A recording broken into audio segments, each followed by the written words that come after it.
Taylor Swift is on top of the world, but critics say she's done some sketchy things to get there. The country crooner turned pop star has forged a wildly successful career that's been boosted by her many high-profile feuds, legal battles, and endless innuendo. She's been accused of copying other artists, and yet she ferociously attacks others who might be riding her coattails. From her controversial view on feminism to her odd business arrangements, let's take a closer look at the shady side of Taylor Swift.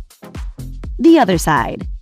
Swift has played coy about the inspiration behind some of her songs, but she's made it clear that many of her songs are inspired by her real-life relationships. I like writing songs about douchebags who cheat on me, but I'm not gonna say that. Swift's fans have had no trouble figuring out who each song's story is about, though, and some of her apparent muses have fired back. Musician John Mayer told Rolling Stone he was humiliated by Dear John. He said of the track, "It made me feel terrible because I didn't deserve it. It was a really lousy thing for her to do. I never got an email, I never got a phone call, I was really caught off guard." Mayer also bit back at Swift's decision to commit her complaints to lyrics, saying, "I think it's kind of cheap songwriting. I know she's the biggest thing in the world and I'm not trying to sink anybody's ship, but I think it's abusing your talent to rub your hands together and go, wait till he gets a load of this. That's bullshit." Swift responded by telling Glamour that Mayer was being presumptuous about the track's inspiration, but he isn't the only ex who's bitten back at her very personal writing style. Joe Jonas also claimed Swift manipulated the facts regarding their breakup to drum up sympathy at the expense of his reputation. There's one that's about that guy, but that guy's not in my life anymore, unfortunately. Jonas responded to the backlash over her single 27-second phone call in a letter to fans, writing, "For those who have expressed concern over the 27-second phone call I called Swift to discuss feelings, those feelings were obviously not well received. I did not end the conversation. Someone else did. Phone calls can only last as long as the person on the other end of the line is willing to talk.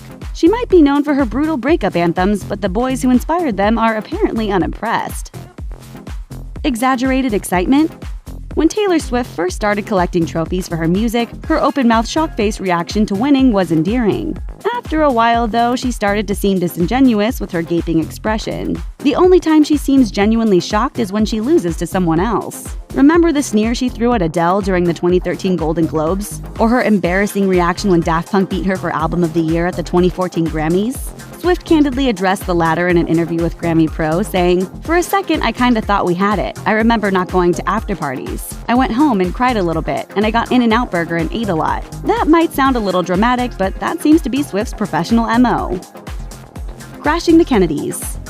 In July 2012, Swift was feeling 22 with the guy who just turned 18. Connor Kennedy, the grandson of Robert F. Kennedy, was barely of legal age when he started dating Taylor Swift. Despite some backlash about his age, Swift got invested in the relationship quick and even bought a beach house near the Kennedy family estate in Cape Cod. While the two were dating, she was also accused of crashing a family wedding with him against the family's wishes. Victoria Gifford Kennedy, mother of the bride, told the Boston Herald, "Connor and Swift texted me an hour before the wedding and asked if they could come. I responded with a very clear, 'Please do not come.' They came anyway. I personally went up to Miss Swift, whose entrance distracted the entire event, politely introduced myself to her and asked her as nicely as I could to leave. It was like talking to a ghost. She seemed to look right past me." Swift's camp denied the claims, but Today Show host Kathy Lee Gifford, who was at the wedding, insisted the incident happened exactly as Victoria described. Heartbreaker.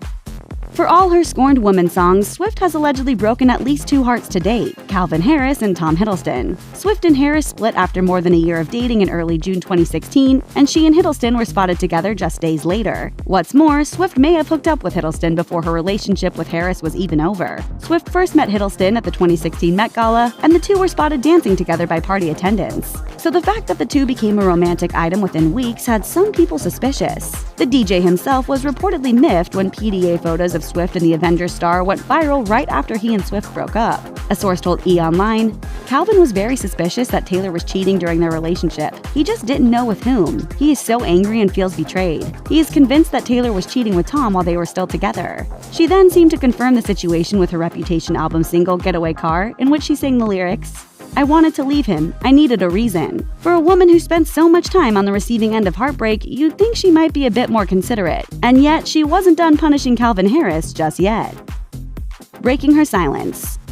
Shortly before Swift and Harris ended their relationship, he released the massive hit This Is What You Came For featuring Rihanna. But once they called it quits, Swift revealed that she used the Swedish pseudonym Nils Sjöberg in the credits to prevent the media from harping on the couple instead of the craft. When Harris was asked if he would collaborate with Swift, he remained true to their agreement and said, "You know, we haven't even spoken about it." Yeah. I can't see it happening though. After the breakup, Swift's publicist released a statement notifying the world that Swift co-wrote the song. Evidently, she didn't want his parting gift from their split to be a smash hit that she got no credit for, while he continued to trash-talk her subsequent relationship. To add insult to injury, more than a year later, Swift featured a gravestone of Nils Sjoberg in her music video for Look What You Made Me Do. If she wasn't petty before, well, this situation really brought it out of her. Lawsuit happy. In the fall of 2017, a blog called Popfront posted an essay criticizing Swift for not speaking out against white supremacists who view her as an Aryan icon. Variety reported that Swift's legal team contacted the blog's editor, demanding that the blog be removed and accusing the writer of defamation. The letter also claimed to be an official denouncement of white supremacy from Swift, but Swift's attorneys also demanded copyright protection to keep the letter private. The American Civil Liberties Union went on to publish the letter in its entirety, as well as a letter of its own that took subtle jabs at Swift's own song titles. Several other writers also tweeted about having to amend or remove stories Swift's teams found offensive. Swift's legal team is also apparently quick to threaten lawsuits if anyone so much as references her work.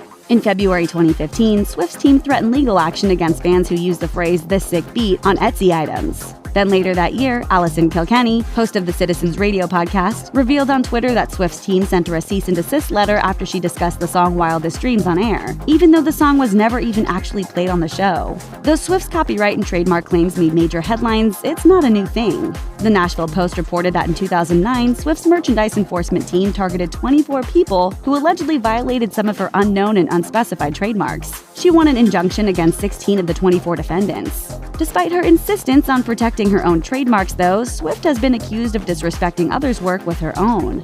Swift's music video for Delicate features Swift in a formal red carpet event, becoming invisible and then dancing around Los Angeles without abandon. Critics quickly noticed the dramatic similarities between this video and a 2016 Spike Jonze-directed ad for the fragrance Kenzo World. In that ad, actress Margaret Qualley dances and makes many of the same facial expressions as Swift, leaving a formal event to let loose on her own. Even the choreography is similar.